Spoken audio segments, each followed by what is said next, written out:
તો હેલો મિત્રો, કેમ છો બધા? તમારું સ્વાગત છે હવે અમારા નવા બ્લોગમાં. તો આવે તો આપણે અહીં ખોડિયારમાંના દર્શન કરવા મંદિરે. તો દર્શન તો કરી લીધા છે નવા વર્ષના. તો હવે જઈએ છીએ ખોટવડા તરફ આપણી વાડીએથી.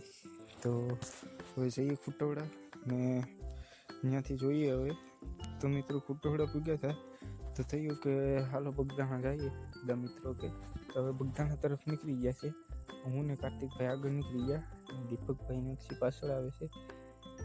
તો એ બંને આવે છે ગાડી લઈને. એની ગાડી ઓયલ નથી તે ગાડી છોટી જાય છે. તે પાછળ રહી ગયા અને અમે આગળ રહી ગયા. તો હવે થોડાક આગળ જઈને ઊભા રહીએ એમની વાટે. તો હવે આગળ ઊભા રહીએ. તો મિત્રો અહીં ઊભા છે દીપકભાઈની વાટે થોડીક વારમાં. તો હવે આવવા દો પછી જઈએ બગદાણા તરફ. તો હવે બસ ભગવા આવી ગયા છે. તો ચાલો હવે બગદાણા નીકળીએ. હવે બગદાણા પૂગી ગયા છે. અને આ મંદિર પાછળથી છે પાર્કિંગ તરફનો નજારો. તો ગાડી પાર્કિંગમાં મૂકીને હવે જાય છે દર્શન કરવા હાથ પગ ધોઈને. તો હવે દર્શન કરવા આવી ગયા છે મિત્રો. બાપાનું મેન સ્થાનક છે. તો હવે જઈએ મોટા મંદિરે અહીં દર્શન કરીને. તો મિત્રો મોટા મંદિરે પણ આવી ગયા છે કેમ કે નવું વર્ષ છે એટલે ટ્રાફિક ફૂલ છે. તો હવે જઈએ ઉપર મંદિરે શ્રીરામના ભગવાનના દર્શન કરવા.